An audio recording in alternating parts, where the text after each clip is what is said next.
Hi, everyone. I'm not used to this mic here in front of my face, so it'll take me a minute to hear it echo. I just want to welcome everybody. Oops, we are having an echo. Oh, I just want to welcome everybody. It's off, right? Is the mic off? Oh, it's just down? Oh, okay. Everybody can hear me okay? I have a really loud voice. I could talk in a big auditorium and everybody would hear me. Anyway, I teach at Cal State Northridge. I used to teach at Long Beach for many, many years, and now I'm at Northridge. And so for those of you who don't know me, I've done some interesting research in DCFS, directly in DCFS and with some of their community partners. My interest has always been the relationship between the environment of which we raise children and the outcome of those children. And anybody who doesn't think there's a connection is not paying attention and doesn't work in the maltreatment world, because you know that those children that are being maltreated are in deep trouble and are looking at some pretty poor outcomes if we don't help them out. And my real interest is in prevention, and so I'm going to cover some of the science that we know now. I'm part of an international team, and we'll talk about it, but my team members are Dr. Matthew R. Sanders from the University of Queensland in Australia, Dr. Ronald Prince at University of South Carolina, and Dr. Carol Metzler from Oregon Research Institute. And they've been doing research on a specific intervention called Triple P, and we're going to talk about that as one solution to child maltreatment.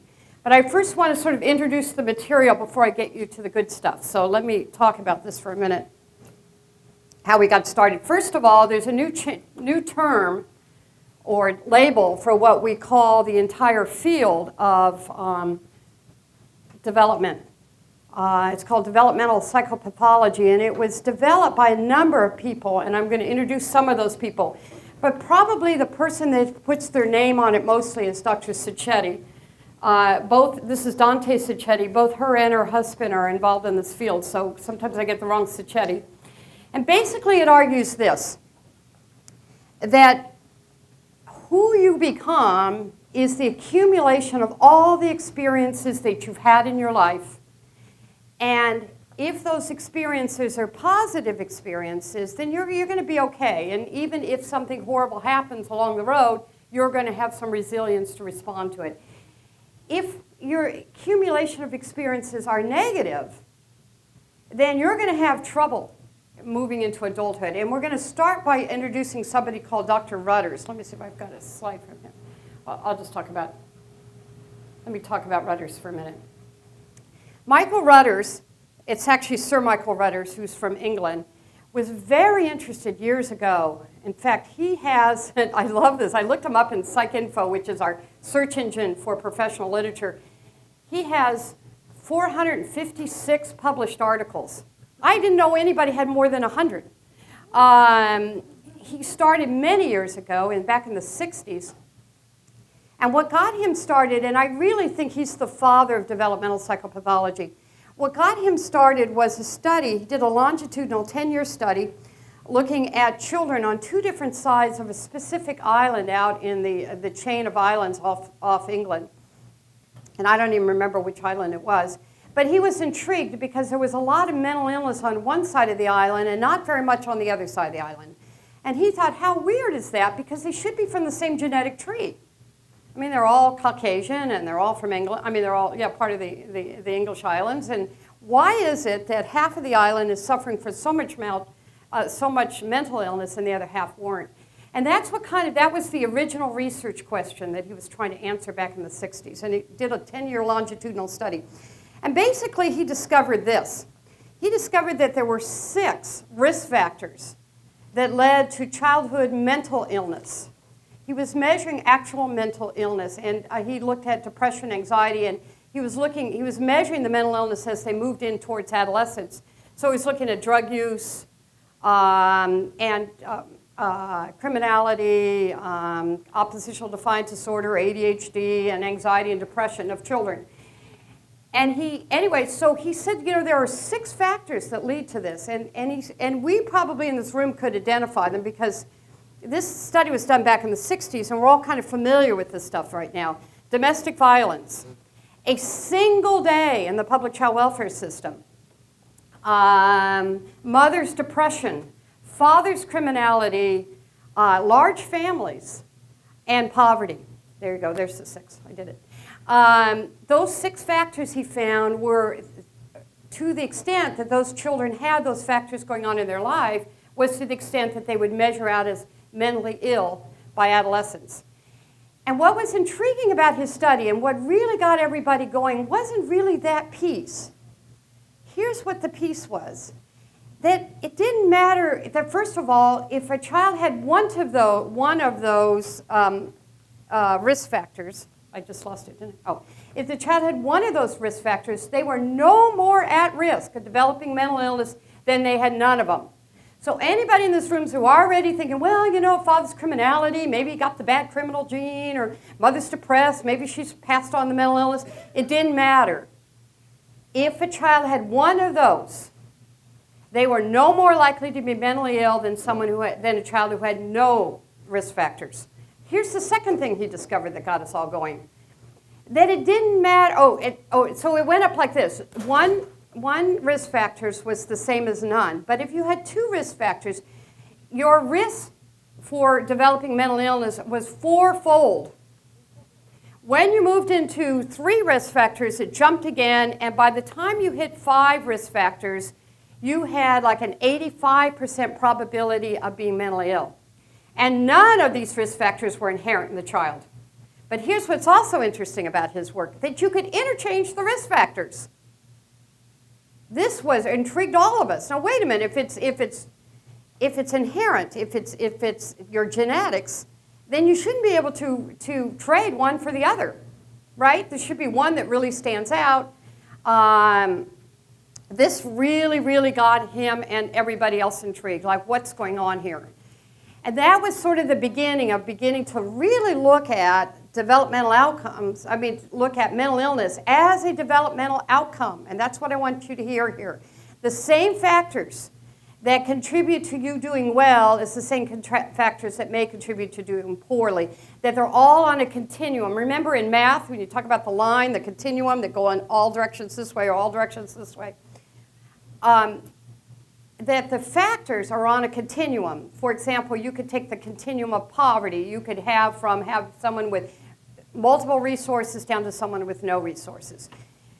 You could take the factor of mother's depression from a mother who's very mentally healthy and has no depression to a mother who can't get out of bed or is in the hospital. So all these factors they found were that they were on continuums, and to the extent that you were living on this end of the continuum, that you were exposing the child to an environment which they could not thrive in. Now, to understand this stuff, you also have to understand what Darwin brought to us, which is that people adapt. They adapt to their context, and that the brain is structured to adapt. When the baby's born what we call subcortical, which means that even though they have a lot of the neurons in their cortex part of their brain, they're not hooked up yet. So the baby is not operating with a cortex. And why should you care about that? Because it's the cortex that brings you language, reason, problem solving, etc. Thinking, all of that comes into play with your cortex. The brain is structured so that it will shape itself, literally to physically shape the brain related to the experience that the child has. So if a child has experiences that are positive and promote healthy adaptation into life, then if they're exposed to that, then that's what's going to happen. If they're exposed to maltreatment, they will shape their brains to be able to react and respond to a maltreating situation. Does that make sense to people? So we now know that the brain itself, and a lot of the developmental psychopathology research is coming out of neurology and biology science, as opposed to almost zero. In fact, I have not found a study yet done by a social worker. This body of work is really coming from the science, the hard sciences. and some of the psychologists that are practicing hard science. But anyway, the brain itself is shaped by the experiences. And what's good and bad news about that is that throughout your life, you can change again. Your brain can change again. So you can have a child who's been maltreated, and if they get the right and what we refer to as protective factors along the road, they can shift their brain again. They can reshape their brain to be more responsive and become more mentally healthy. Does that make sense to people? So it's not a fixed system. In fact, it's a system of what they refer to as probabilities. That the more risks that the child is under, and the younger the child is under those risks, the more mentally ill he is going to be as an adult. Unless you plug in a lot of strong protective factors. Now, protective factors are mediating factors. And what that means in science is that they mediate or moderate the risk. So, for example, if you have a child who's being raised in stark poverty, he's very much at risk, or she is very much at risk. A mediating factor, a protective factor, is not bringing necessarily financial resources. It's not the opposite. So a protective factor is not the opposite of the risk. It is something that shifts the pathway of the risk. So if a child is raised in poverty, they are on a pathway towards negative outcomes. But you can shift the pathway by introducing protective factors. My favorite protective factor is the grandmother. And that's not only because I am a grandmother, I used to say that before I was a grandmother, but it's the grandmother because here's an example. Let's say that you have a child being raised in a home in which there's a lot of domestic violence. By the way, as Rudder said, that's a very, very serious risk factor for the mental illness or the mental health of the child. So you have a child who's raised with domestic violence, but the grandmother moves into the house. And the grandmother's really loving and supportive and helps the child sort of understand what's going on around them and gives them sort of some support when things get tough. That's a great example of a protective factor. So you didn't take the domestic violence out of the house, but you introduced a protective factor that shifted the pathway the child was on. Does that make sense? So the child was on a pathway that was going off the cliff. We introduced the grandmother, and we shift the direction of the pathway. And that's called a protective factor. I'm going to show you some very interesting, let me see where I can find it here.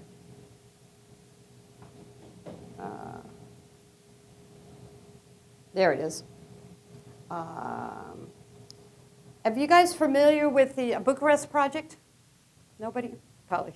The Bucharest project, very interesting project, you guys. And we're going to talk about the science. You've got to talk about the Bucharest project.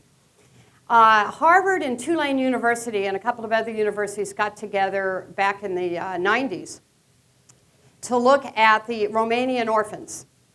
And they were very interested in this, in what was going to happen after the fall of the Eastern Bloc communist regime, because there was no social services out there in Romania, and there were, at the time, were 100,000 children in Romanian orphanages.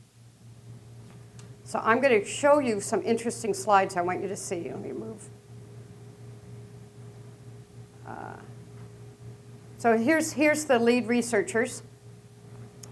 They wanted to know, here's their research question. Well, I need to move this over, I think, a bit. Research question. They wanted to know what were the effects of institutionalization on the brain itself and on ultimately the outcome or the development of those children. They also wanted to know, could you fix those things? So it's one thing to say these children are damaged. It's another thing to say, okay, well, they didn't have a very good beginning, but we can fix it. So that was the second question. And the third one was about establishing an alternative system for the Romanians. Here's what they did, and this is what makes the study so incredibly important. They did something that in science is the key to great research, which is random assignment.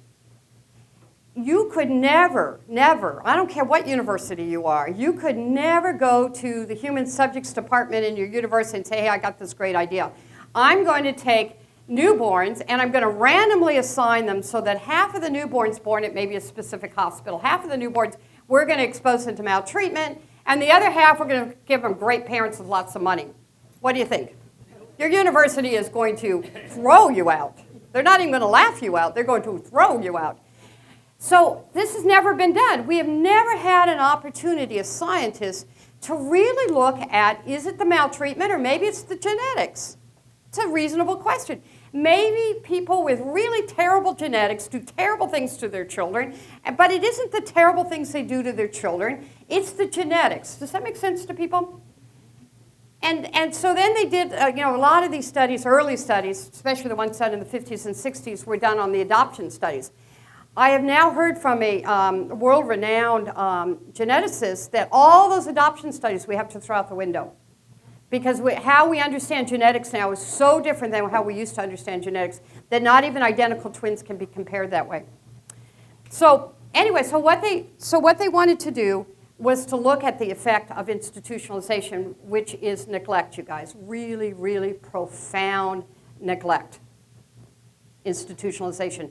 I actually knew somebody years ago, a nurse, who adopted a child out of a huge orphanage like this. And she said that they had like milking machines, that the children were laid out on plastic sheets, 50 kids to a room, and they had a milking machine like you see in a dairy. They feed milk to the cows or food to the cows. They had a milking machines so that the children could roll over and suck on the milking machine when they wanted to, and they didn't wear any clothes or diapers or whatever. And at the end of the day, they picked these babies up and they sterilized the sheets they were on. So we're talking really brutal neglect, way beyond, hopefully, what we would ever see here in this county. So we're talking brutal, brutal neglect here. So they wanted to know the effect on the brain. So we'll talk about, but I want to show you a couple of interesting slides here before I get too far into it. This is a great PowerPoint.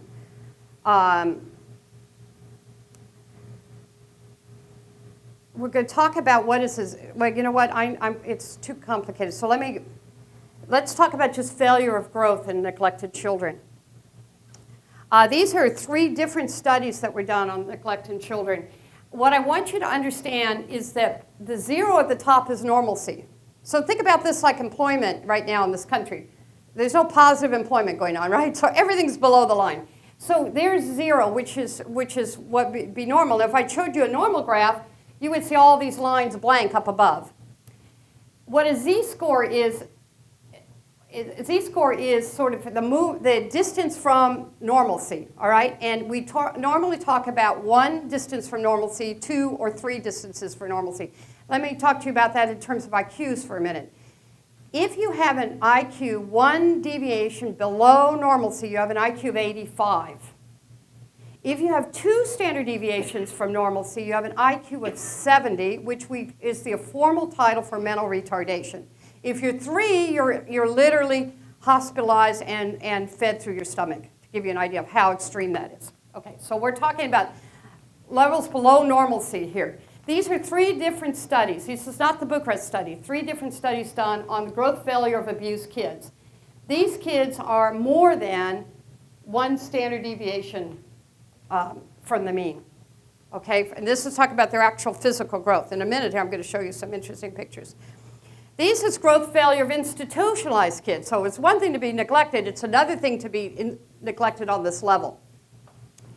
Now remember about my sample of this would be similar in IQ to an 85. This is mental retardation. So to give you an idea, perspective of what these Z-scores mean. This is Rudder. Remember I talked about Rudder's doing his 10-year study? This is Rudder's, and this is height and weight. The greens are stunting in height, and the yellow is stunting in weight. So you can see these are again 1, 2, 3, 4, 5, 6 different studies done on looking at institutionalized kids and their height and weight. Now I'm going to show you something else here, because I've got some better pictures for you. Okay, so let's look at stunting and abuse. This is neglect and abuse. Again, if there's no child abuse, these were, I think this particular slide was taken from children who were being adopted in the United States, who were coming from bad situations, and so we knew that there was either mild abuse, moderate abuse, and severe child abuse that these kids, these are adoption cases. So what age was that? Um, Would that be like under 18 months or 3 years? oh, no, I think that, I don't know when these were taken. They were all children, so I don't know. It could be a mean of these kids. I'm going to give you more precise slides in a minute. I just want to kind of get a picture here that the Bucharest Project isn't the only one that has discovered this stuff. These are 3 kids. There's ages for you. This is an 11-year-old. One got cut off. This is an 11-year-old, a 14-year-old, and 17-year-old kids coming from Bucharest. When we're talking stunting, we're talking really severe stunting.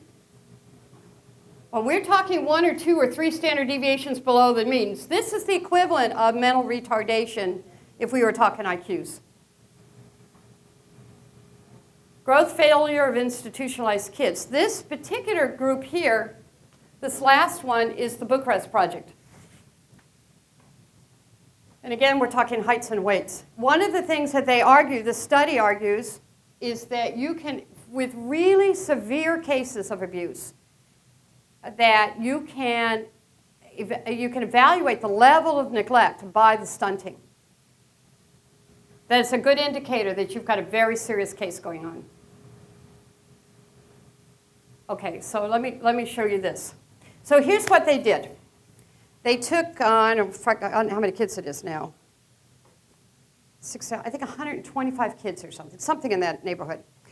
And first they went into these orphanages, and they took a pediatrician with them, and they screened out every kid who had clearly neurological problems. Mongoloidism, whatever kind of neurological things they could see right off the top. And they screened those kids out. They weren't interested in those kids. They're really interested in what would be normal kids, neurologically normal kids. And then what they did is they randomly assigned them into 2 groups. Now, random is everything, which means it was done with a flip of a coin. Actually, they're done with a computer program. But they're done in a way that something other, chance alone, chooses which pile they end up in. And that to be true random assignment, every subject has to have an equal chance of being in one group or the other. That's the way it works. And why do you do that? Well, because then you're saying that you're starting with 2 very equal groups, equal mixture of problems in both groups, equal time that they were in the institution, equal everything in both groups. If you select the groups purely by chance, where you flip a coin, this kid goes to this group, this next. That's how they do it. And so at baseline, and talking about height and weight again, at baseline, the average age of the children at the beginning of the study, I think, was 18 months. And that 50% of those kids had been there since birth. By the way, these kids didn't end up in an institution because of child abuse and neglect. These kids were in an institution because it was a state policy to absolutely no birth control whatsoever. It was so bad that they would do spot OBGYN checks, or no, they would be GYN checks for women at their workplace. The state would show up and check these women internally to make sure they weren't using any kind of birth control. That's how bad it was. And if you even knew somebody who had an abortion, you were at risk of going to prison. It was horrible, you guys. Because Sakescu, or I always mispronounce that name, who was the dictator at the time, he thought, did someone pronounce it right for me? Thank you. Did you hear that? I'm not even going to try and repeat it. He thought that if he could produce lots of citizens, then he would improve the economy. And at the time, it was the poorest nation in that part of the world. And so he believed that if he could just have lots of babies, and he didn't think parents had to raise babies, he'd just have babies, and then he would pay them to have babies. But more importantly, if a woman had 6 or more children, then she got a certain status in the state, including, by the way, when she had her 8th child, she was given a car. The mean income in today's dollars was $5,000 a year. We're talking extremely poor country here. So the women were encouraged to have the babies, and then the state would encourage them to put the babies in the orphanage. And they thought by the orphanage they could raise these workers for the state. He was finally executed, I think in 1991 or something, because his financial policies were so bad. That's what he got executed for. But 100,000 children were raised in these institutions. So at baseline, their height and weight, you can see they're still below 0, and they're not quite 1 standard deviation below 0. But the yellow are the ones, okay, so half of them got, oh, I didn't tell you this part. Half of them stayed in the institution. Those are the ones that got the bad draw. And the ones that got the lucky draw got to go to a foster care home. These foster care homes, by the way, were not an American system. It's the French system, and which I find very interesting considering that all of the researchers were from the US. But the French had the only system of foster care that's evidence-based. What that means is they use science to improve their products. So I think DCFS right now is doing an excellent job of moving to evidence-based. But this was done a few years ago, the French system. And they also did things like match the income of the people living in the community because they thought it would be unfair if they brought in people at $60,000 a year to live in a community and take care of children when the neighbors were making $5,000 a year. So they were very careful about those kinds of what are called external threats. Very careful about them. So anyway, they brought them in, and they randomly assigned them, and half of these kids, the kids in the yellow at baseline, those are them at baseline, they're going off to a foster home. But because it's baseline, they haven't left yet. So we should have, if the random assignment worked, they should be equal. This is a very important concept. You see they're equal kids at the beginning? But these kids, the foster kids, at 31 months later, so about 2.5 years later, are beginning to improve in their height and weight. At 42 months, which means about 3.5 years later, the institutionalized kids are still looking poor, though they're improving a little bit. You see that? But they're not getting anywhere near normal. So the stunting is more dramatic when the baby is really little. As they move through time, the stunting is a little less dramatic. But you can see that just moving them into a family home situation began to improve these kids. They also, by the way, and I'll show you a slide, they also matched them to parents who kept the kids home. Now, because those weren't randomly assigned, we could argue lots of things, but it's a nice interest to look at them.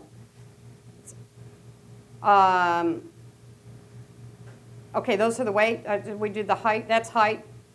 So height actually improved better than weight, which I would expect the opposite. I don't know, it seems more reasonable the opposite would happen. Now we're going to look at the Bailey. Now the Bailey is the standard used for newborns to look at, or the first year of life, I think they use the Bailey, to look at, when kids sit up, when do they first grab things, those kind of things is in the Bailey. It's a nonverbal. They're comparing all the institutionalized kids, so this is institute, compared to the community kids. 100 is normal. Do you see that? These are extremely poor, overstressed parents in the community, and yet their children were looking pretty normal on the Bailey compared to institutionalized kids. This starts to get interesting. Now we're going to talk about IQs. Now remember what I said about the 100 IQ? The 100 IQ the test is organized so that the average person has 100 IQ, but they didn't want to compare it to an American sample or to a French sample. They really wanted to compare it to a community sample. So here are community kids. See these greens? Do you see that these kids are just below 100? No, they are. They're above 100. Interesting, huh? Those are the means of the community-matched community cohort. These are kids, again, raised in poverty, stress, craziness, and yet those community sample kids look just like if we were to run a community sample of Americans, they would look the same. But let's look at the institutionalized kids. This is, they've been in now the institution for 2.5 years. I want you to note this, how low this is. Remember, 70 is mental retardation, so they're just above, they're obviously slow, but they're just above mentally retarded. The kids that are moved into the foster care are beginning to gain. Do you see that? And they continue to gain here. This group gains a little bit, but not much. Now we're 3.5 years out. But these kids are definitely beginning to improve. This is what and then this group, why do you think that group then begins to drop again? And the institutionalized kids actually, I mean the non-institutionalized kids, the community kids are improving. What's going on about that time in people's lives, children's lives? School. So when they hit school, these kids are not learning as well as their classmates. Do you see that? But they're sure looking better in this group. This group now is getting closer and closer to mental retardation.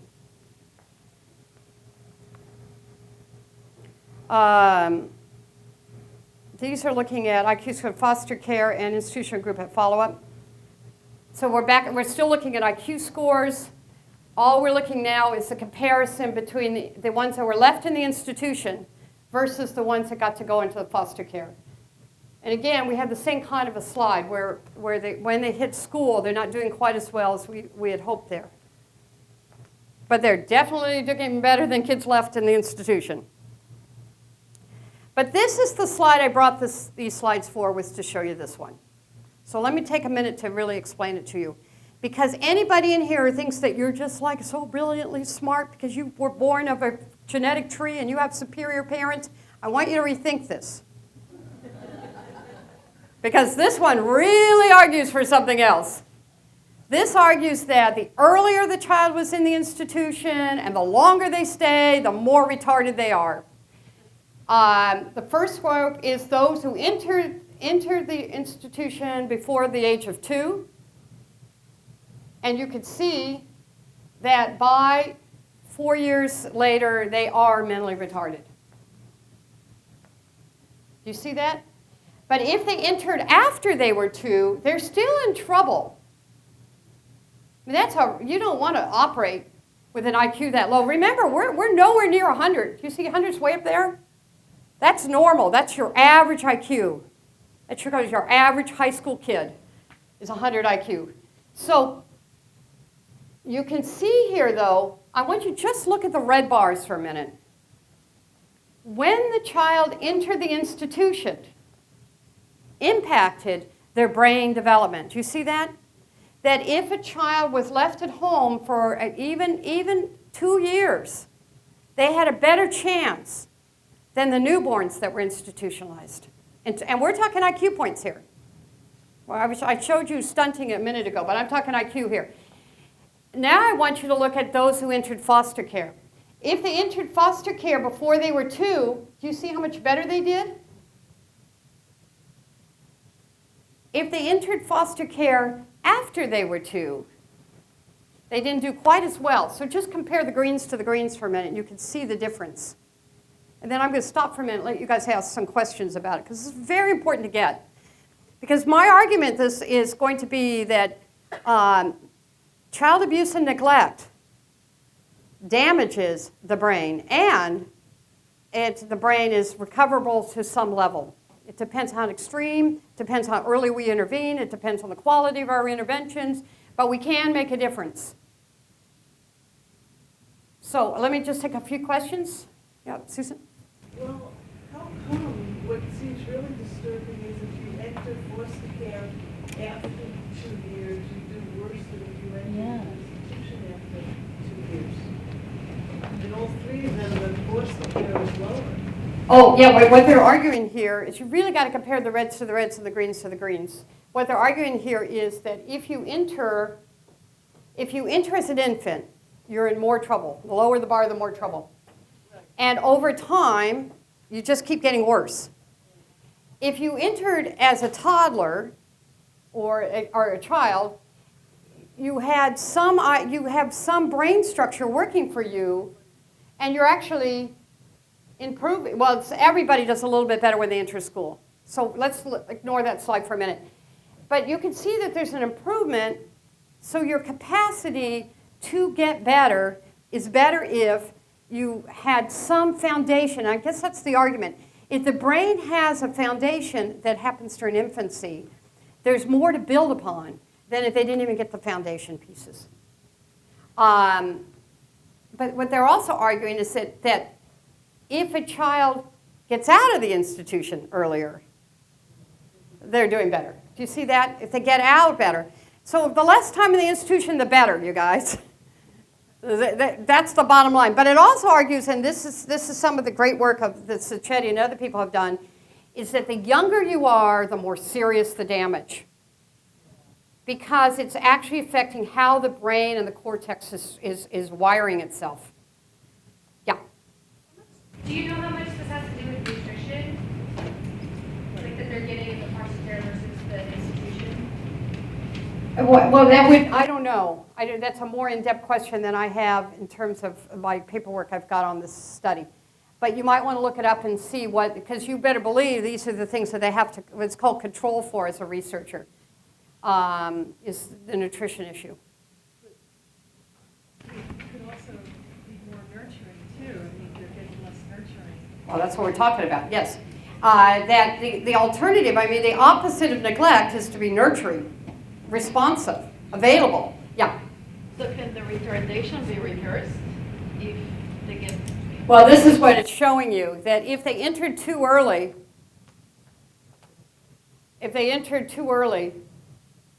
here's the kids that entered really early, they're in deep trouble. But it also says that if they took them out of the, remember these are all the same institutionalized kids, if they take them out of the institution, they become the green bars. The sooner they take them out, the younger the child is when they take them out, the more chances that they can move into normal. But none of them are moving to 100. And there's more slides, but there's a slide that compares them to the community sample. And the community sample looks like an American sample. Their IQ's hugging somewhere around 100. Question? Are we assuming that the foster care group, those children are in a stable foster home and not moving around? Oh, yeah. Oh, yeah, that's part of why the French system works so well, you guys. Because, oops, that's not the one I want the other one. The French system works. That's fine. Whoops, that's not what I wanted. I think I want to do this slideshow. I don't know. There. That's as good as we're going to get it, I think. Yeah, the French system works because they only place one child per family. They're professionals, which means they're paid by the state a full salary, including their unbelievable vacation time. It means the family has full health care, not whatever bottom line thing that we provide for our foster care kids. And the parents are considered professionals, just like a teacher. You're certified. You spend years and years in school to become one. And you are treated like a professional. Go to conferences every couple of months, blah, blah, blah, blah. A lot of their emphasis, the French system, has to do with education of the foster parents. So they're selected not to match the community in terms of education. They're selected as professionals. So it's a different system, you guys, but you know what? They get really good results.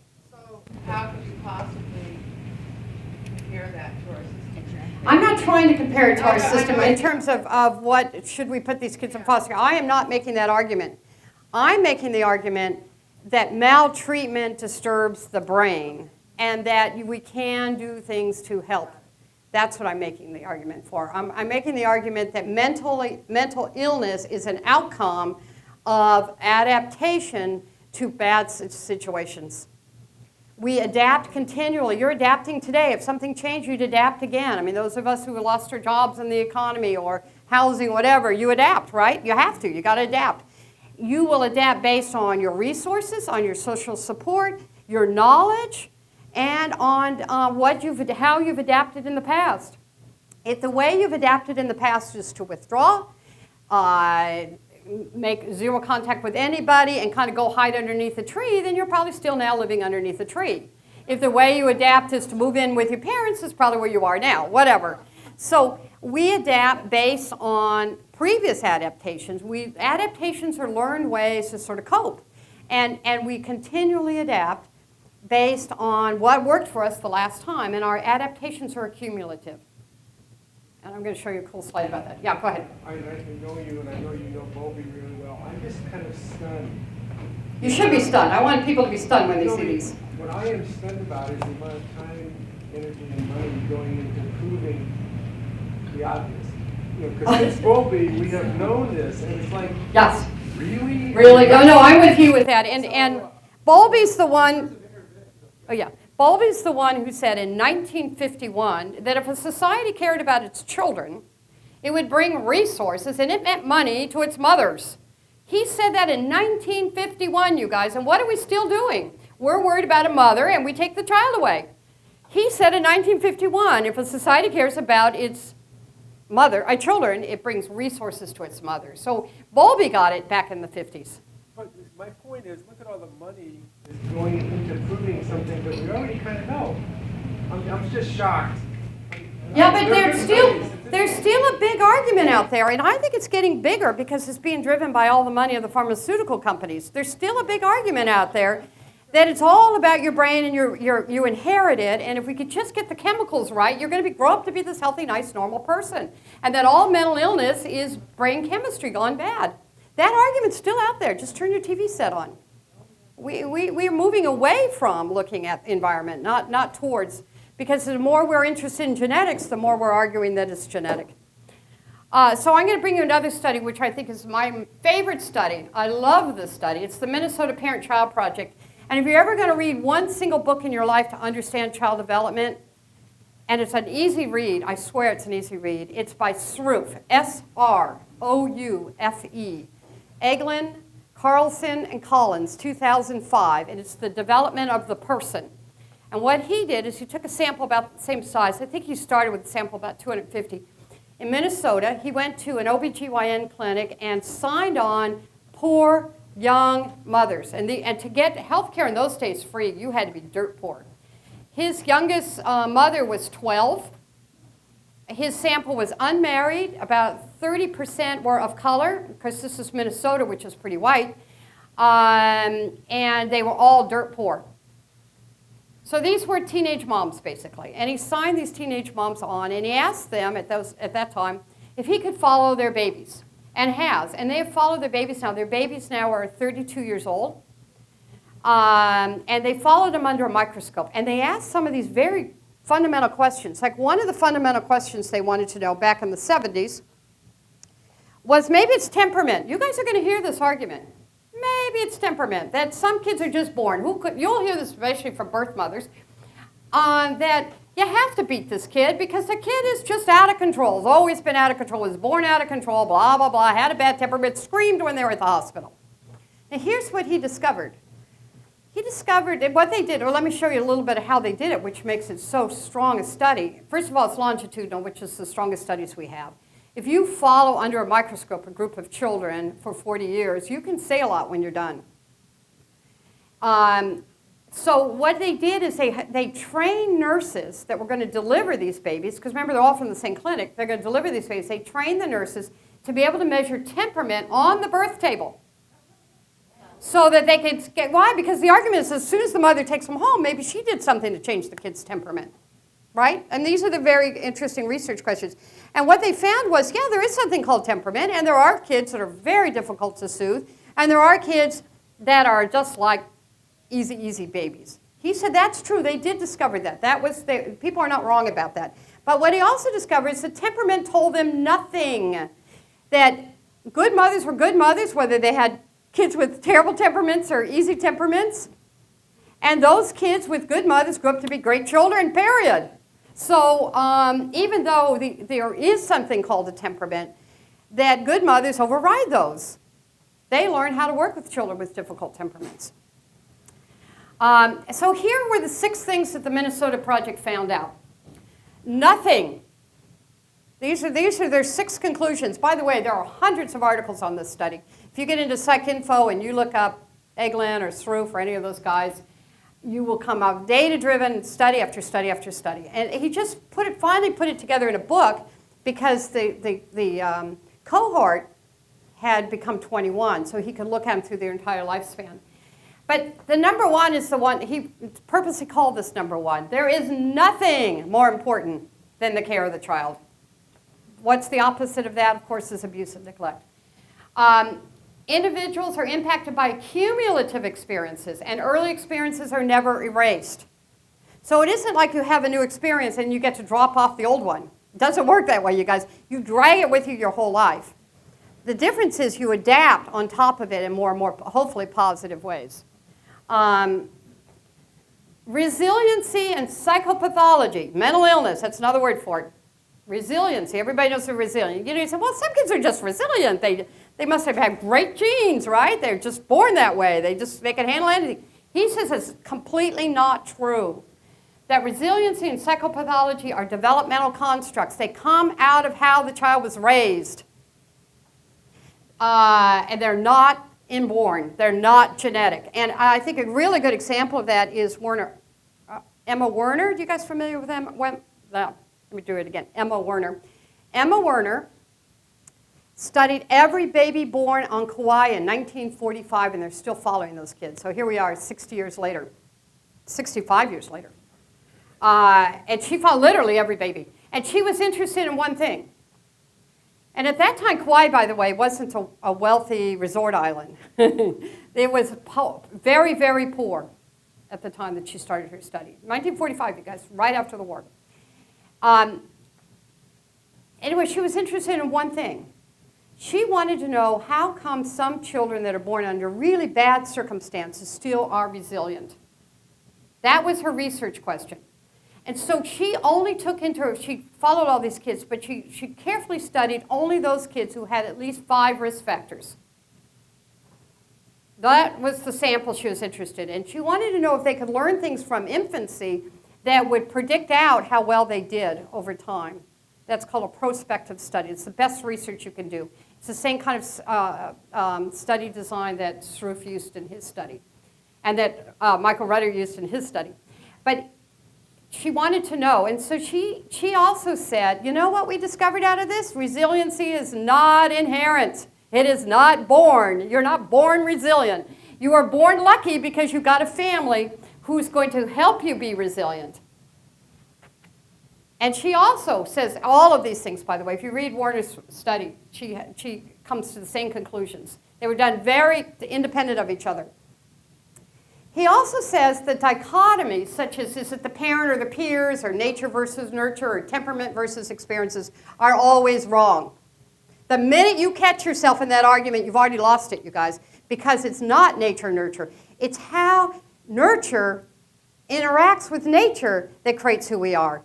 I heard an unbelievable lecture the other day by James Fallon, who's one of the world-renowned geneticists, who's the first person, by the way, to map the brain of schizophrenia. By the way, anybody doesn't know this, there's 200 forms of schizophrenia, not what I was taught in school, and 50 genes involved in it, 50 genes involved in it. Yeah, is that interesting? Our genetics has really taken off. But he's interested in the psychopathic killer. So he wanted to look at the brains of the psychopath to see if that was genetic. You know, you're with me? No empathy, willing to kill anybody over anything, go out and purposely go kill, blah, blah, blah. So he looked at the MRIs, functional MRIs of psychopathic killers. He said when he was first given them, they were mixed with normals so that, and he was given no names to see if he could pick out the genetic patterns. And there is a genetic pattern, by the way.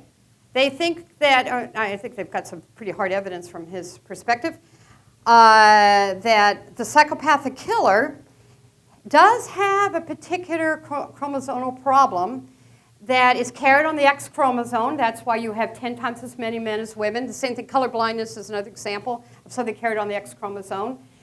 You'd have to know a little bit more about genetics for me to talk to you about that, and maybe we'll get a few minutes. But it's basically an X chromosome problem. And that what it is an overproduction of dopamine in utero that destroys the dopamine receptor cells. So that's what it is. But he says, in order to be a psychopathic killer, you need 3 things, and you need all 3 of them. Can't have 1, can't have 2. You're sort of a psychopathic killer. If you're a real psychopathic killer, one of the big guys, you have to have all 3. You have to have this particular genetic throw, this over-dopamine exposure. You have to have maltreatment as a child. And you have to have a closed brain injury. Now he says, think about this. We've really got a problem here. Where do closed brain injuries happen? They happen in parents who are whacking their kids around too hard, physical abuse. shaken baby, or just slapping your kid really hard will give them a closed brain injury. Because babies, they have a pretty fragile skull there and a brain there. But also he said fights on the school campus, sports injuries. Very concerned about sports injury. But all right, class, I'll leave you. Who right now are we most worried about closed brain injuries? That means that you don't break the skull. The injury happens in the brain and still inside the skull. Who are we worried about right now? Come on, it's coming back in the thousands. No, not the football players. Who? The war veterans. With their IEDs, we're seeing a lot of closed brain injuries. He says it takes all three. You need to have, and he shows some incredible graphs of this. I just didn't have the graphs to show you. But if you look under TED.com, TED is that wonderful group that's technology and, come on, somebody tell me what TED stands for. Technology and, you guys don't know about TED? TED is it's an international organization of geniuses that get together and do all sorts of cool conferences and materials. And they have some really, really, really cool YouTubes. But if you get into TED.com and you look up Jim Fallon, you can watch 6 minutes. He's got at least a 6 minutes snippet. And one of the cool things about that 6 minutes, he shows you a graph of the relationship between what's going on with this particular genetic throw and closed brain injury, and then he graphs it against maltreatment. The more the maltreatment, the more likely the person is to be a psychopathic killer. Yes? Another name for that, head trauma? Sure. Yes, head traumas are closed brain injuries, absolutely. It's when you have bleeding inside the brain. So there's another, and all I'm arguing with you guys, there's another whole body of work out there. It's all coming to the same place. Did I lose my? Oh, no, I didn't. Okay. He also argues that change as well as continuity in child development is lawful. What is he saying? He's saying that we will get to the point that we understand every single law or every single principle of what is good and bad child development. What are the risk factors, and not only what are the risk factors and protective factors, but how exactly do they work? Neurologically, how do they work? How do they work in the real world? And he said they're lawful, we just haven't discovered all the laws yet, in part because we have been unwilling to go there. But now that we can look inside the living brain, and now that we have a lot of neurologists and child development specialists who are interested in this area, the research has really taken off. And here's number 6. I put it on its own slide. The individual can only be understood within a model of continuing transactions between the developing person and the supports and challenges. Here's his argument, that you have at all times, you take any child, let's just take the 5-year-old starting kindergarten, any child, a 5-year-old has a major, major developmental thing he's got to do. He's got to leave home and go to kindergarten and be with a peer group and a stranger all day and et cetera, et cetera. This is major, you guys. That 5-year-old will adapt to kindergarten based on previous adaptation, his style of dealing with the world that he learned by his style of dealing with whatever was going on in his family and his neighborhood and his culture. So his style of dealing, his coping style. What the kindergarten class itself offers him. Does that make sense? So if the kindergarten class is full of creepy bullies, or it's got a wonderful nurturing teacher that makes every kid feel loved and included in the class, I mean, these are very different contexts. And most of all, the social, emotional context of which this child lives. You have to consider all those pieces, and it's how they interact. And he argues that early parent-child relationships, this is kind of where he moves a little bit farther away from Bowlby, I think, though a lot of his work's based on Bowlby. If you like Bowlby, you'll love his book.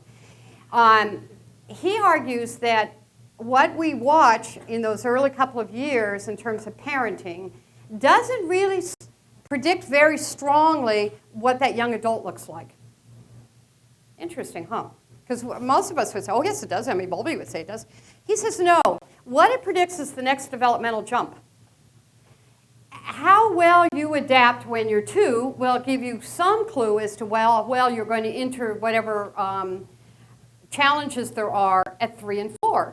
And how well you do at 3 and 4 will predict how well you do in kindergarten. And how well you do in kindergarten will predict how well you're going to do in middle school. And how well you do in middle school will predict how well you get through high school.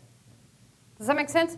And so he argues that each stage sets the child up for the next level of adaptation. And so if your adaptive style is to withdraw, a lot of this is about what the brain now, we refer to the gas and the brake. If your way of getting through life is to ride the brake, you're going to run into trouble in a lot of challenging situations.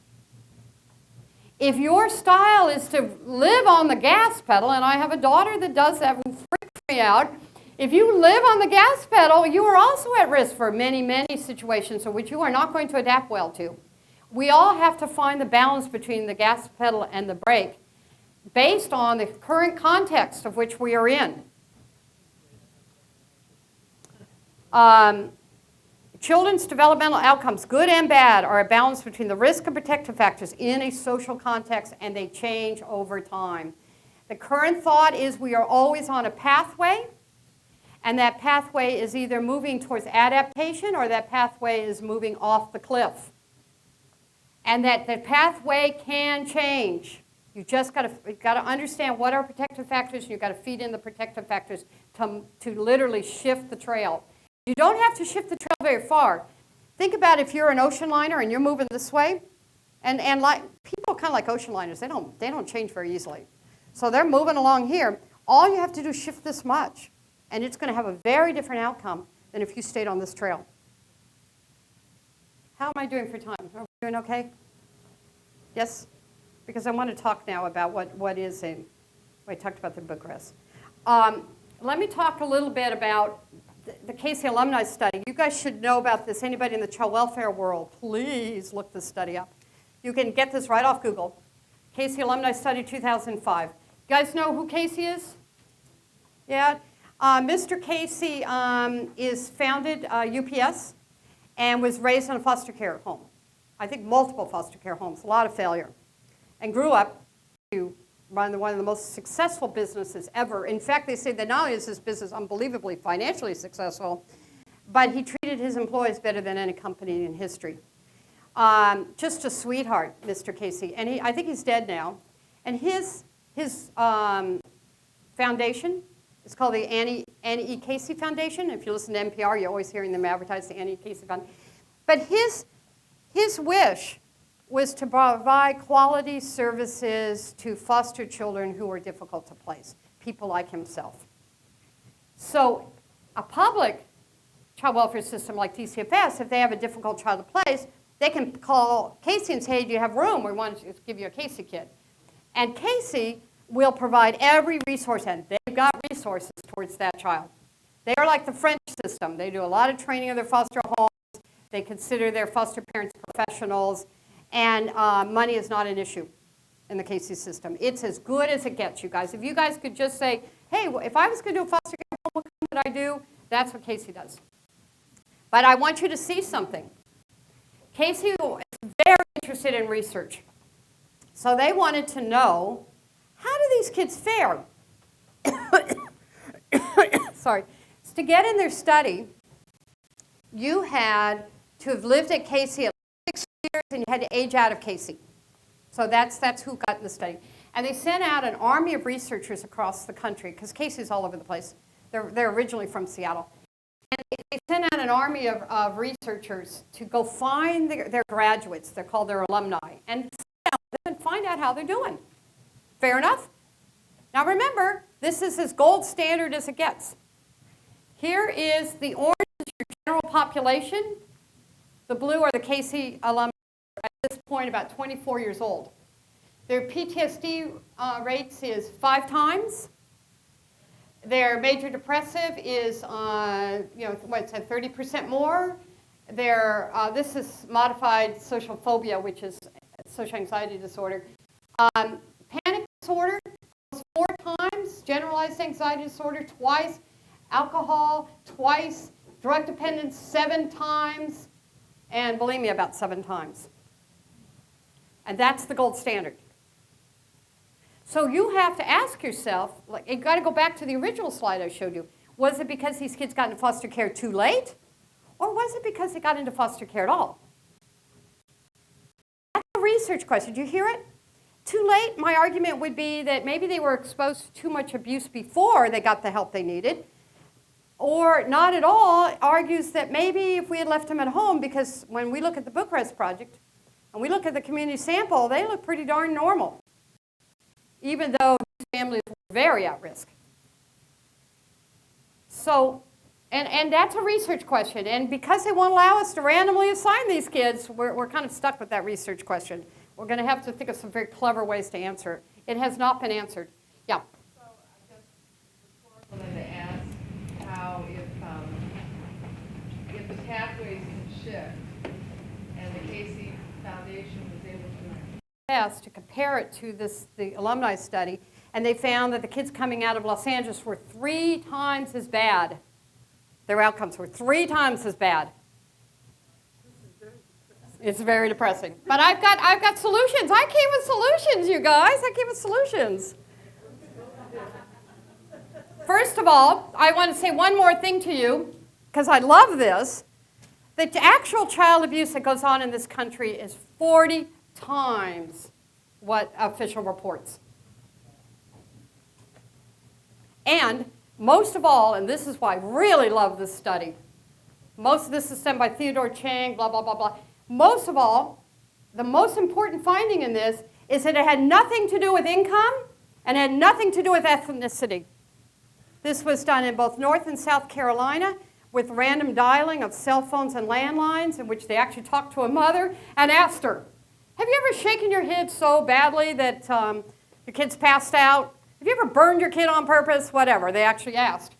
And what they found was that wealthy white women, and we're talking Carolina here, wealthy white women were just as likely to abuse their kids as African American moms. Just as likely. No relationship. And there was no relationship between income. The wealthy were just as likely to abuse as the poor. Because I think it's a really racist thing that we do. We underhandedly argue that African Americans are more abusive to their kids. We better argue something. We have 30 times as many as there should be compared to their numbers in the public child welfare system. So we better come up with a good argument for that, right? So here's our argument, which I think is unbelievably racist. We say, well, we have got 2 arguments. Here's the first argument. It's this historical argument. The historical argument goes something like, well, African American mothers had to keep their children alive through 400 years of slavery, and thus they learned parenting styles that are more abusive than us white guys do. And so that's why, because they have to, because this is the parenting style that they passed down over trying to keep the kids alive in the days of slavery. That's one argument. Here's the other argument, which is even more devious. The other argument goes, well, you know, African American mothers are more likely to be poor. Well, let's see whose fault that is. Are more likely to be poor, and thus it's the stress. It's the stress of being an African American mother that causes them to abuse their kid. Well, you know what? Both of those arguments are bullshit. Because African American mothers do not abuse their kids more. They just don't have as many lawyers. Because if you start with it, they do it because you've already set up the premise that they do, and that premise is wrong. So, I'm going to talk to you about preventing maltreatment. Because I firmly believe that in this world, there's 3 things you can do. You can prevent something from happening, and I'm a real believer in Humpty Dumpty. Humpty Dumpty sat on a wall, and Humpty Dumpty had a great fall, and all the king's horses and all the king's men couldn't put Humpty Dumpty together again. I swear I'm going to make myself a big mural and put that up on my wall. Why? Because it argues this, that once you break it, it's pretty damn hard to put it back together, and that's what you're looking at all these slides I've been giving you. If you can prevent maltreatment, you can prevent Humpty Dumpty from falling off the wall in the first place, you don't have to be worried about how you're going to fix it. You don't have to get depressed about the numbers out of DCFS. You don't have to do that because Humpty Dumpty never fell. Can we prevent it? Yes, we can, and here's one of the first studies to show us. This is a very important study. It was published in 2009. It's very new by Prinz, P-R-I-N-Z. And he is one of my co-investigators on this big federal grant we're going after. So what did he do? We see the word random back in there. Trust me, if you don't have random, either the word random or longitudinal in the research study, don't even read it. It's a waste of your time because these are the only studies that we get some hard science facts out of. Everything else is exploratory, and that's nice, but it's exploratory. These are the hard science studies. What he did is South Carolina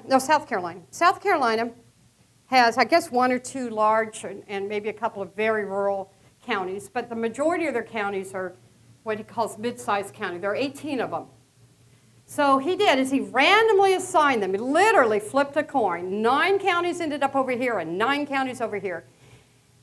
Because it's a population study. He wanted to know if he could change something in a population, and the population was South Carolina. So he randomly assigned these 18 counties. First thing he did is he checked to make sure the random assignment really worked, which means those counties were really equal in terms of poverty, ethnic mixtures, resources, etc. So he did that. And he did. He had a really good, he did well. Because when you have a small number like that, you could have an accident in your flip of your coin. You could end up with an odd situation. But it worked. So then what he did is he took this product I'm going to talk to you about called Triple P. Triple P stands for Positive Parenting Program. And he took Positive Parenting Program and he inoculated 9 of the counties. They put up public service announcements. They went out and talked literally door to door to emergency room physicians and pediatricians. They educated daycare providers. Because it's a very, very simple, straightforward program. So they went through and they educated anybody willing to be educated in how to deliver Triple P. And primarily what this meant was any place that a mother or father would go ask a professional or a daycare provider, somebody in their life, the pediatrician, and say, I don't know what to do with Johnny. Johnny's having tantrums. What should I do? So anybody that they might ask that to is who they educated. Does that make sense? So they inoculated the professional delivery level. And then they went through this inoculation for about 6 months where they went around and trained everybody. And then they went back and they said, okay, let's see if it made a difference. So they went back to the original 18 counties and they looked at actual substantial child abuse reports, suspicious child injuries in the emergency room, and entry into foster care. What's called to triangulate. They wanted to look at the same thing, but they measured it from 3 places in case there was a bias or a problem with one of those. So this makes it a lot stronger if you can triangulate. It's like the principle of a stool that has 3 legs. So anyway, so they went back, and what they found was that they can make a radical difference in lowering maltreatment. In fact, the difference is, but they compared the 2 counties. I mean, 2 sets of counties, the 9 and the 9.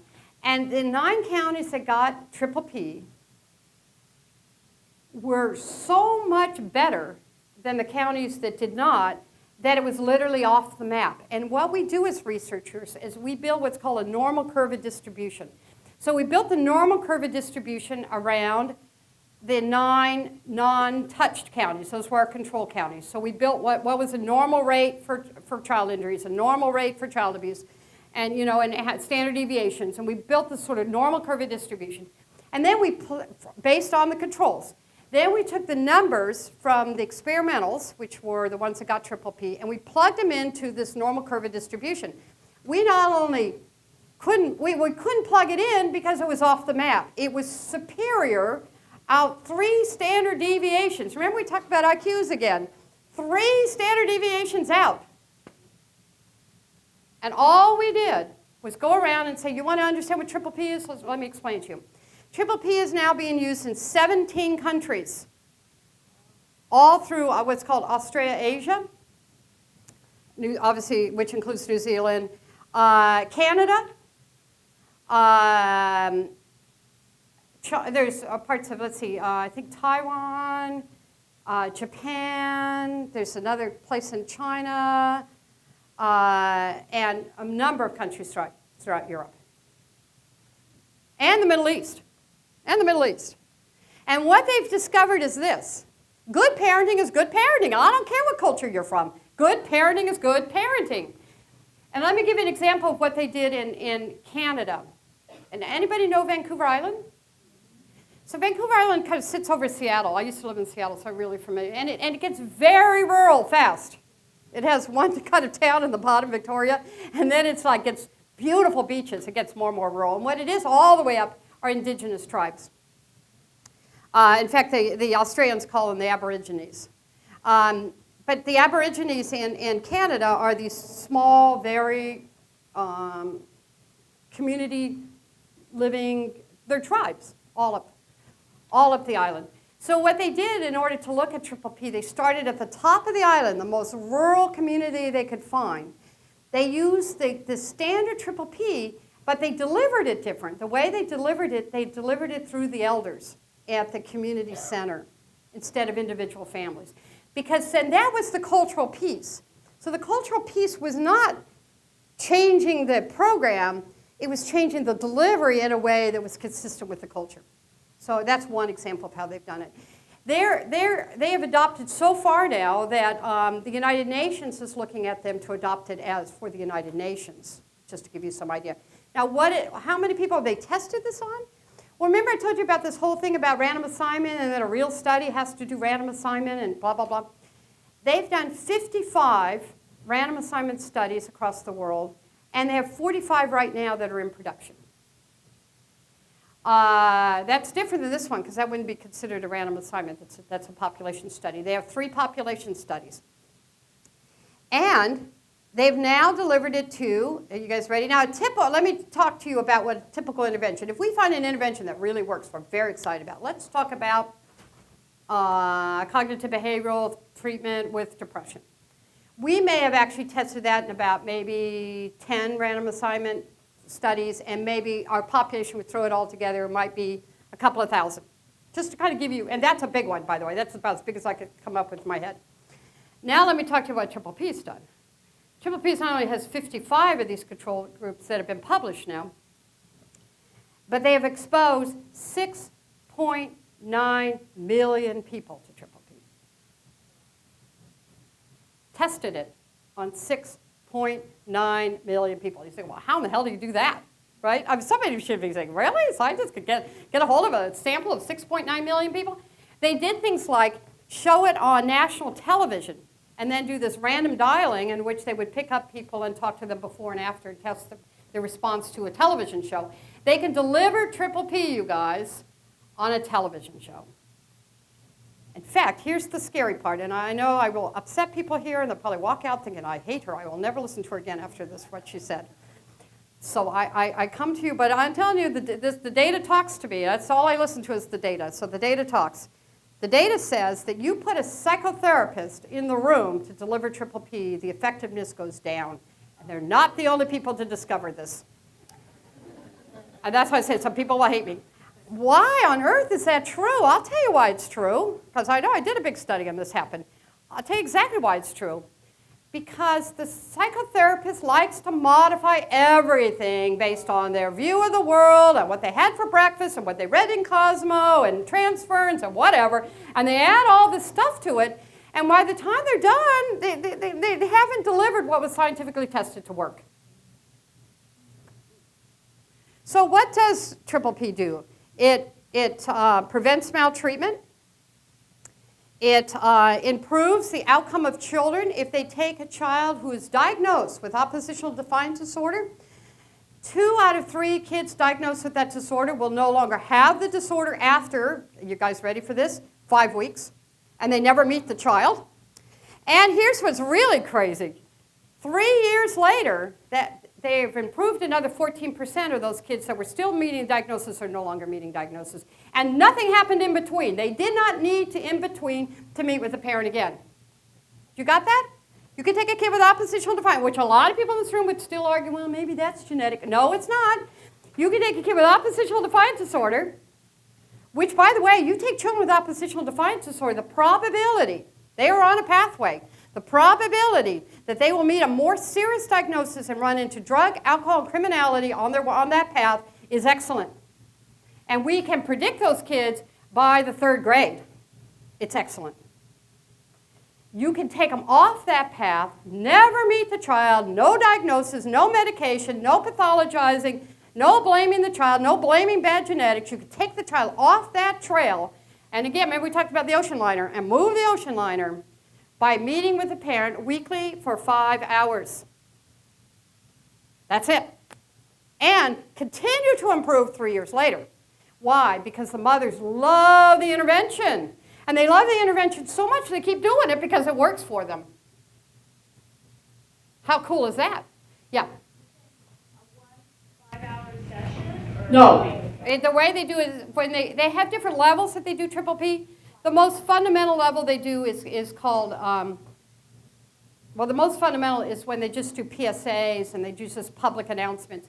The next level up is they treat pediatricians, nurse practitioners to give advice, and that intervention is an entire hour, period, done. And that's for specific problems that parents will bring. The most extensive thing they do, they're max out, you guys. They really believe in minimal, that you provide the least amount necessary and you get out of the picture. That's another reason psychotherapists don't do well with this. There's no money in private practice, trust me. You're going to get out that fast. You can't support your new car payment on this one. So 5 hours. So the most comprehensive thing is called a 5-4. And the 5-4 is that the parents come in a weekly class group, usually 9 to 11 parents in the room. They meet 5 different evenings. Let's say they meet 5 Wednesday nights for an hour. And then they have 4 hours of individual telephone time in that middle of that 5 hours. And that's called their 5-4.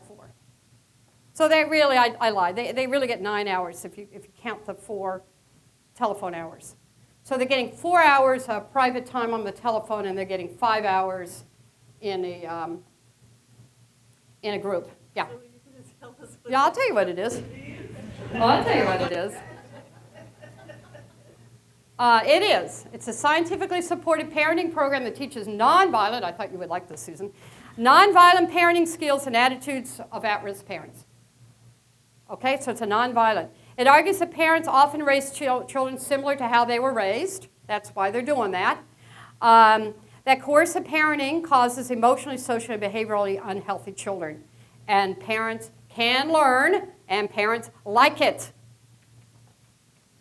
I mean, we argue somehow in this field that parents aren't capable of changing. They're not capable of learning, that they're doing this kind of stuff on purpose because they want to be mean to their kids.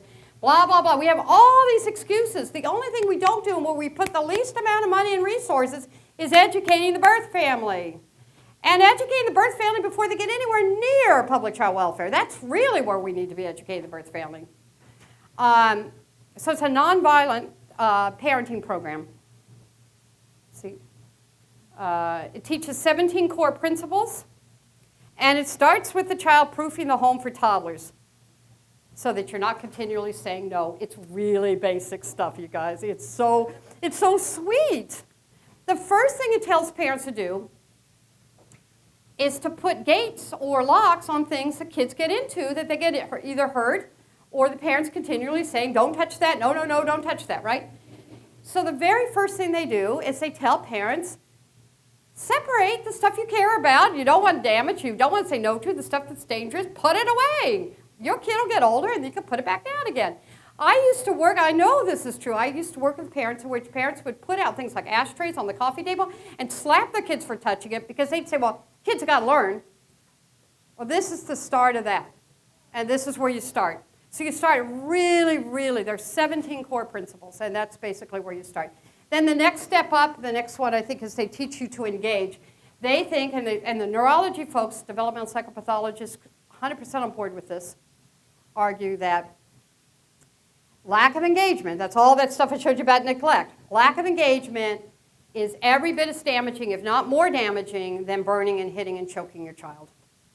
It's extremely damaging, you guys. So the first thing they teach, after they teach you to put the sharp things away and set up a home, that the home is a happy, safe place for your kid. They can get into anything and you're not mad at them. The second thing, and with the days of electronics, you can see we had a whole new level of, quote, ashtrays to be after our kids about. The second thing that they do is teach you how to engage. They talk about stopping and making eye contact and playing and interacting in positive, engaging ways. And they show footage for this for parents. A lot of it's delivered in videos.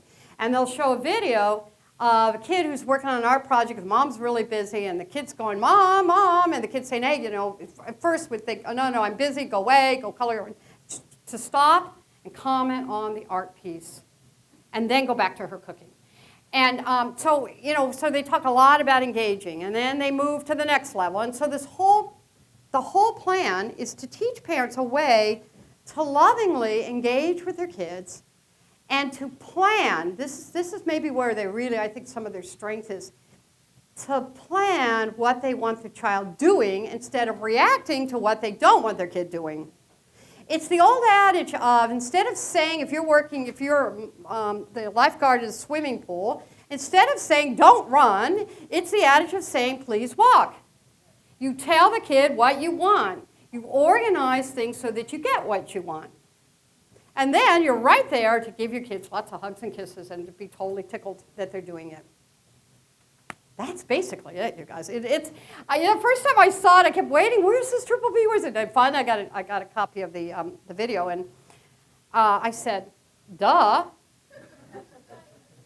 Really, it was the ultimate duh moment. But believe it or not, we're working with parents who obviously are not getting the duh moment. So in the South Carolina study, or South Carolina where they did all the inoculation, Yeah. it was the professionals who got it, not the parents. Not the parents. And the professionals then were equipped to answer questions that parents had. Yes. Now it's being used with parents. No, it was first used with parents. It started, Sanders started as, he's a licensed psychologist in Australia, though he argues that he's a Kiwi, and that for some reason Australians think the New Zealanders are very different than the Australians, and he's a Kiwi. But yeah, he had to spend a lot of time explaining this to me.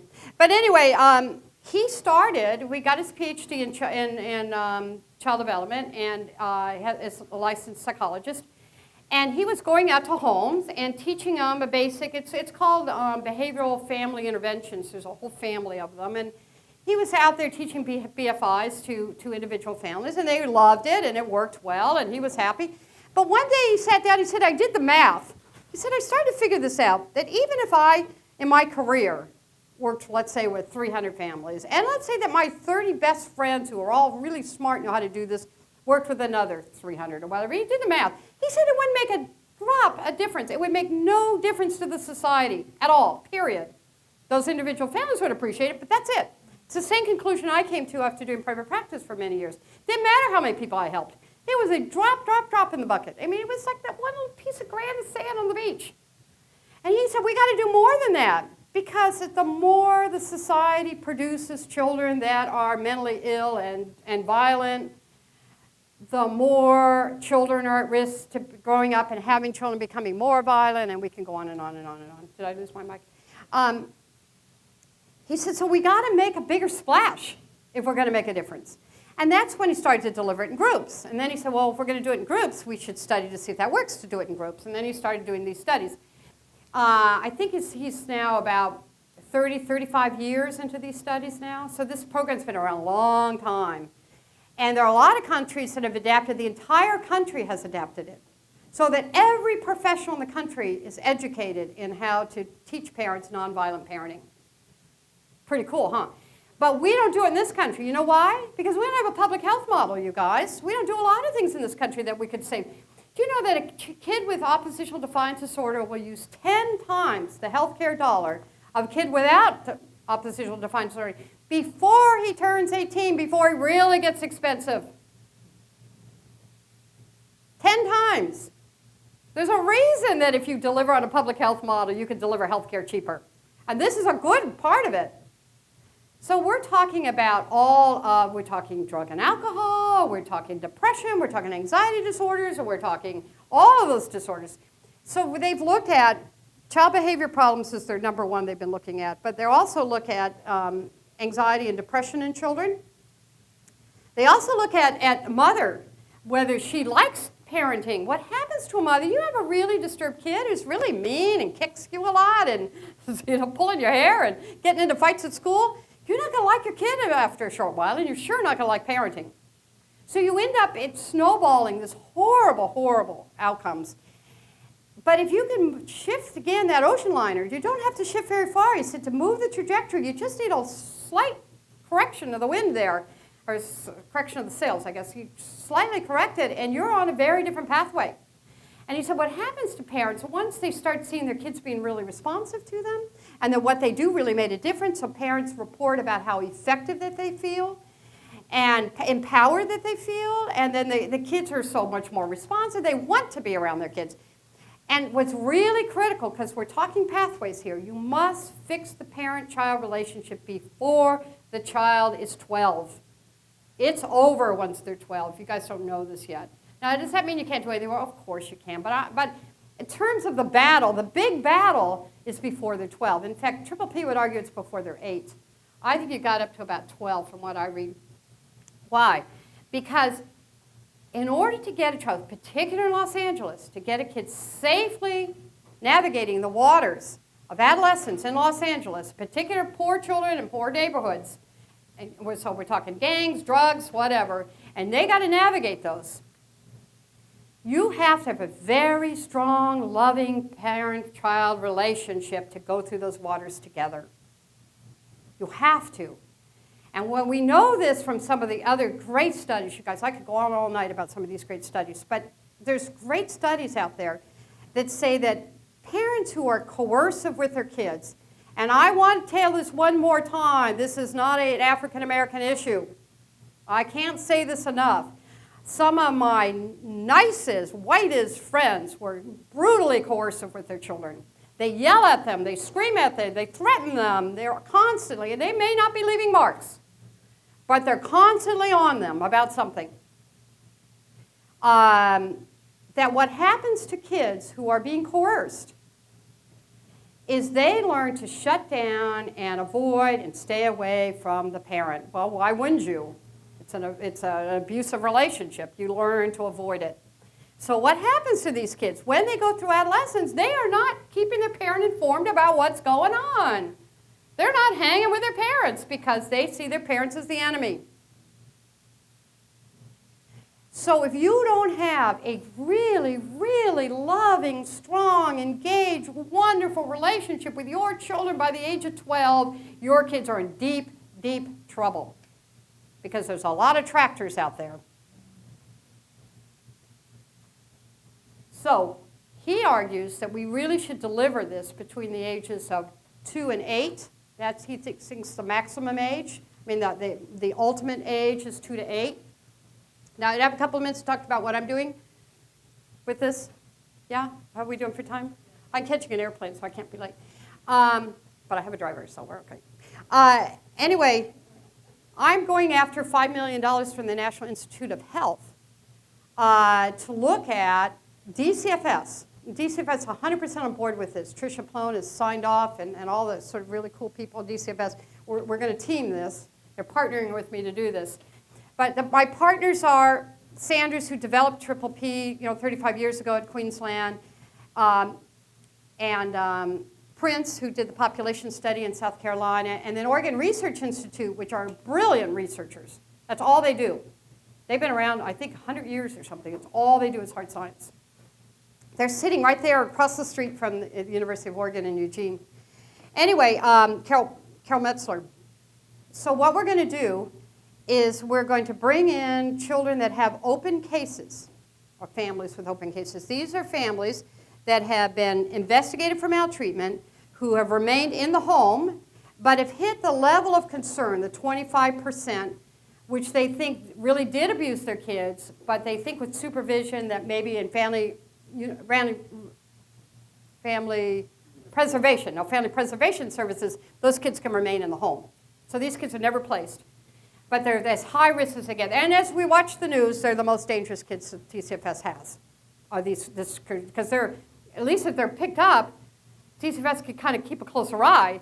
If they're still in home, they're really, this is a very risky group. This is the group that makes DCFS shake as well as they should.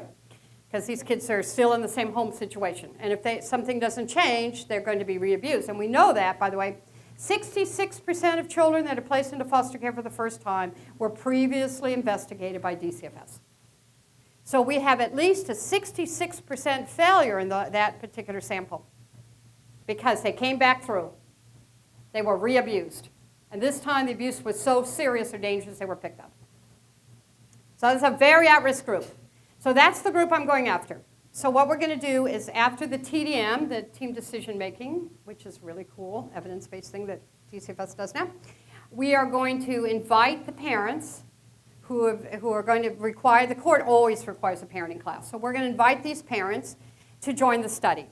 And if they agree to join the study, then we will randomly assign, we're looking for 360 families. We're going to randomly assign, remember the big R word is everything, we're going to randomly assign them one of three groups. They're either going to get the normal parenting class that they get in the community as it stands. By the way, I already did a preliminary study on that. 90% of the parenting classes we currently offer in this county have no evidence whatsoever that they work. They're based on whatever somebody's idea of what is a good parent. 90%, I know that. I went out and did the study. So I'm not worried about that group. That's going to be my control group. So 1/3, 120 kids are going to get the bad luck of the draw. They're going to get those what they would have gotten if I wasn't around. They're getting the usual care, it's called. 120 kids are going to get the same format, which means they're going to go to a community in-group parenting class, except those people teaching the class will be certified directly by PPP and monitored by PPP that that's actually what they're delivering.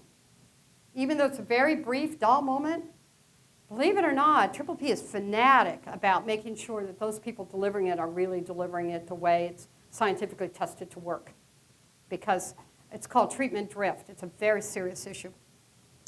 Then 120 are going to be my families. And 120, what we're going to do, we're going to give them an access code to a social network site. How cool is that? It's what's referred to as an online community, which means it's this private entry into it. So only my 120 will get into it. And we are going to deliver the entire product using the power of a social network site. On an internet, and that nobody is going to, the researchers will meet with these families for testing, but they don't attend a class. We're going to deal with all the logistic barriers for Los Angeles of a parent having to show up someplace at a certain time, childcare, transportation, all that stuff gone. We are going to deal with shame and blame, you guys. This is huge. There's a very important study done on shame and blame, which is what we refer to as stigma. Parents who are worried about their kids, and in particular parents who think that they're maltreating their kids, are the last parent to ask for help, and they're the first parent to drop out if they're required to get help. Yes. I've got preliminary studies. We've heard 77% of our population is already set up to go. Pretty cool, huh? You'd be amazed how much of the poor have computer and internet access. But we're going to make sure everybody's got it. So so we're going to avoid the whole shame and blame. Why? Because on a social network site, you type yourself into existence. You can call yourself Joe Blow, the best parent there ever was. I'm Mary Jo, the great parent. And you can disclose only what you want to in terms of how you see your parenting. So we knock out the shame and blame issue, which is hugely important. If we're going to go after that 40 times, we really got to get something that knocks out shame and blame. Because those are the people not coming anywhere near public child welfare. And yet they're continuing to support a violent society. So we're going to knock out shame and blame. We're going to knock out all the logistic issues. We're going to use a format that I think is the future. PC World claimed the social networking sites as the product of 2009. Just Facebook, you guys, used something like 13.9 billion minutes of use in 2009. Just Facebook. So it is the future. It is where we're going. I mean, it's the modern technology of how people are going to get their information. And we also discovered, we did preliminary studies on this, the poorer you are, the younger you are and the poorer you are, the more likely you are on the internet and the more likely that you are looking up healthcare information. Where do you think these people are going to get their information? They're sure not getting it from any place else without universal health care. So they go to the internet and they ask other people, what do you do about this or that? Well, what's this funny rash my kid's got? Whatever. And so they're the ones on the internet, and they're the ones most likely to use the internet for healthcare. So we're literally trying to organize the program in the stream, the direction the country's going right now, as opposed to old formats, like the television set, which is where it's already been tested on the TV set. Anyway, so I'm going to test it to see if I can deliver this incredibly, wonderfully sweet, nonviolent product on the internet. And the other thing is, and this is why it's going to cost us $5 million. You think, well, come on, how expensive could this be? You already got the product, you dump it on the net, you hire a moderator to keep an eye on it. What's the problem here? Why is it costing you $5 million? The product doesn't cost $5 million. What costs us $5 million is the testing. For example, we are going to triangulate our assessments. We want to know, and I started to tell you this before, and I dropped my thought, is that mothers who have depression, we can see depression lift. Can you believe it? This is a new depression treatment for mothers, you guys. Pretty cool. On standardized tests. Pretty cool, huh? So we're going to look at mother's emotional well-being. We're going to look at parental relationships. We're going to be looking at the child's emotional, social, and behavioral well-being. All on standardized tests, and we're going to be looking at reduction in maltreatment rates because we're going to be able to keep an eye on this particular group of 360. And so just the standardized tests, standardized means that the test has been scientifically tested to actually show you what it's supposed to read. Like, for example, the Beck Depression Inventory, if anybody's taken that.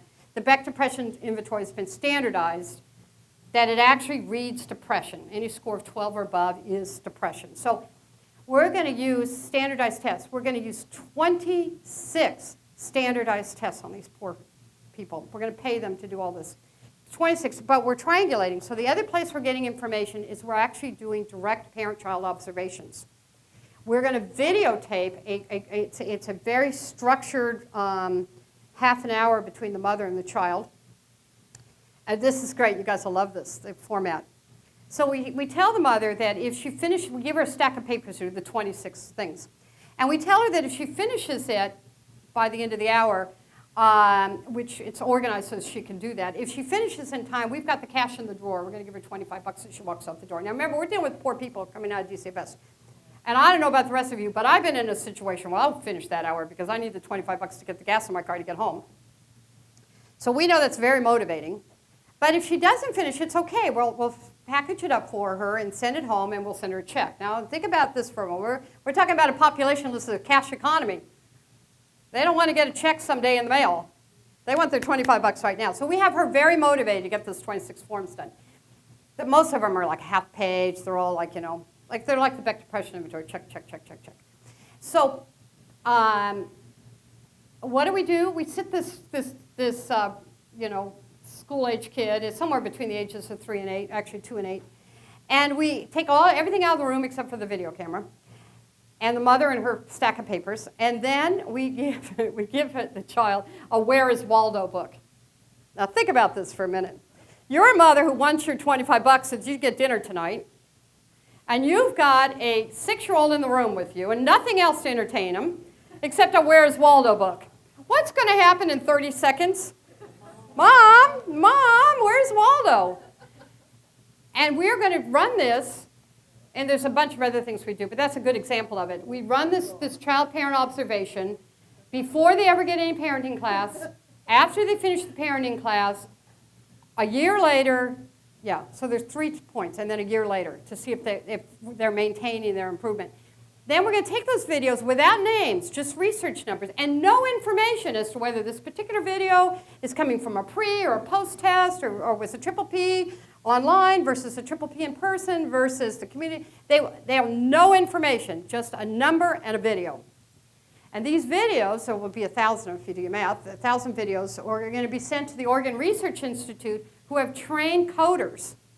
And they will sit with the machine, put it in there, and convert what the interaction patterns are. They'll convert them to numbers. And they send us an Excel file. And they are completely blind. That doesn't mean they have a seeing eye dog. It means they have no clue as to what that tape represents. All they're responsible for is coding the quality of the parent-child relationship. And we're arguing that you're going to be able to tell the difference between parents who got triple P versus parents who got usual care, and we're arguing that a year later that it's going to look better than it did before. How cool is that?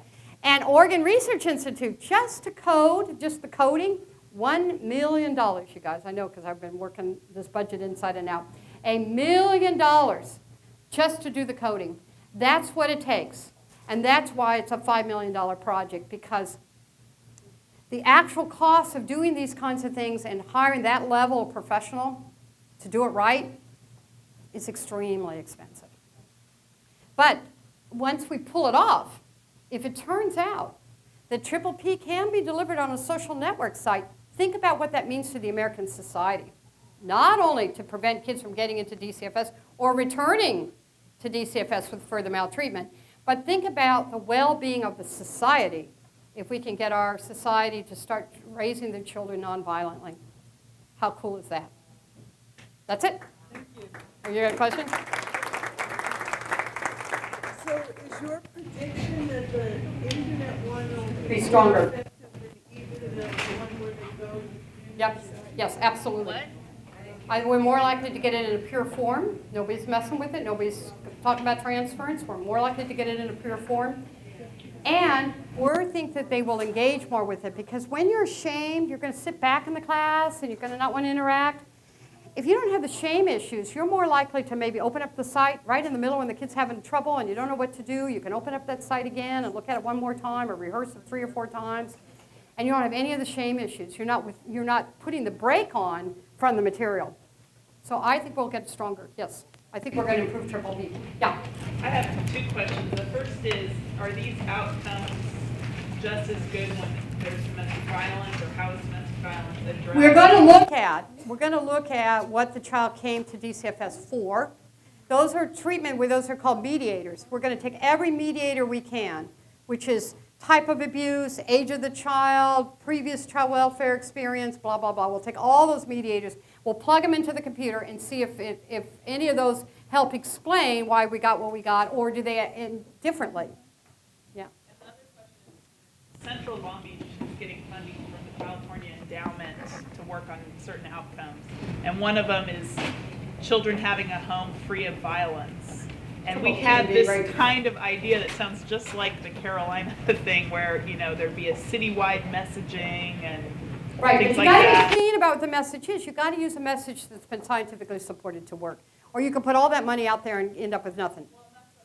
So, you know, how many people did this Carolina project touch with the intervention group? You know what? If you go into either Psychopathy, though a lot of the stuff's published on Google, and look under Prince, P-R-I-N-Z, he has an unusual name, 2009, you'll find this big study, and in there he talks about all the details and how they did it. Yeah. How does literacy and parental literacy and language?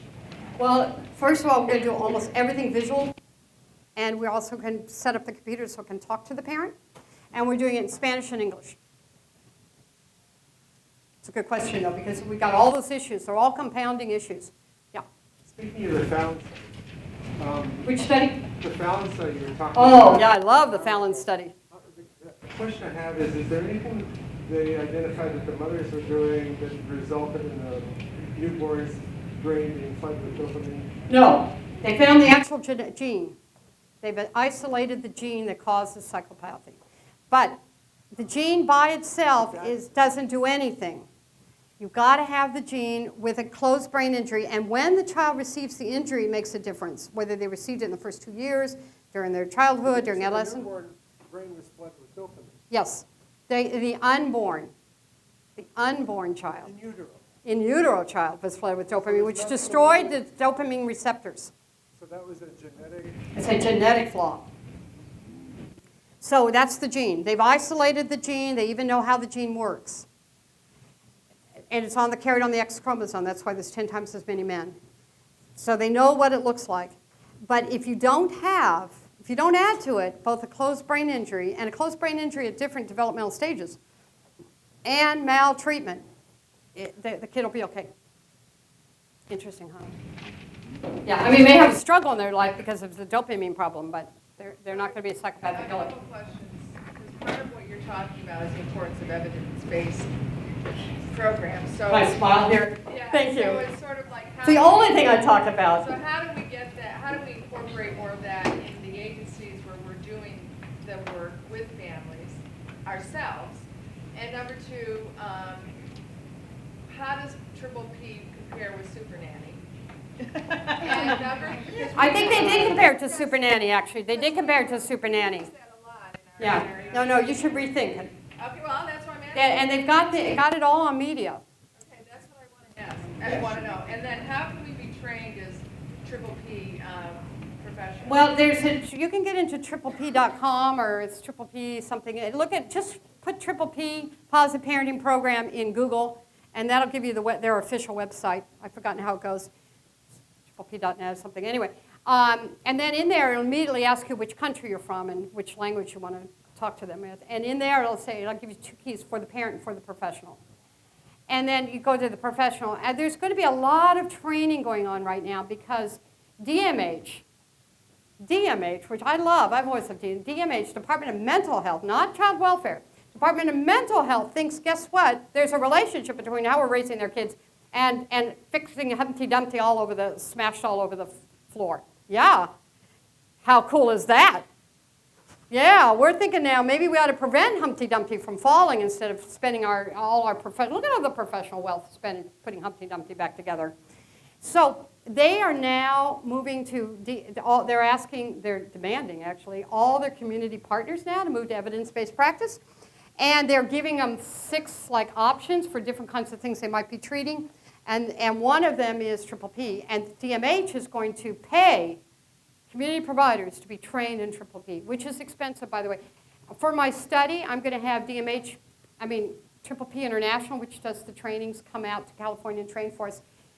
And they're going to be training all of the faculty in Children's Bureau and Shields for Families. Particular Shields for Families has always been evidence-based. They were arguing for evidence-based when people were laughing at them. And they're huge, huge community partner of DCFS. Anyway, and Children's Bureau, it's been around for over 100 years. And we're going to train their entire faculty on both of those, and it's going to cost us $2,000 per person that we do the training with. But it's extensive training. They fly out, they come out with their materials, and not only do they train you, and they come back and forth, but nobody gets to do it unless you're certified, and you're not certified unless you can pass both a written and a demonstration exam. They don't want people to take 10%. Oh, I like that piece over here. I'll do that, add this. It doesn't work like that. It's a product that works as a whole, and if you miss some of the pieces to it, the whole doesn't work. How long is your study? It's going to take us 5 years because we want to do longitudinal work. We want to follow up. And believe it or not, these studies take forever, and they're really expensive. I think it's the end of my career that if I can do this study, pass it on to somebody else, and I'm going to go to France.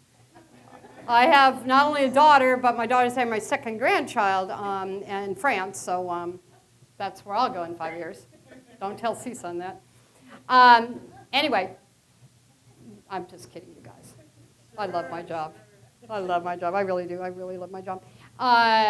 Any other questions? I get out of here. I got to catch a plane. I'm going to Washington, D.C. Thank you.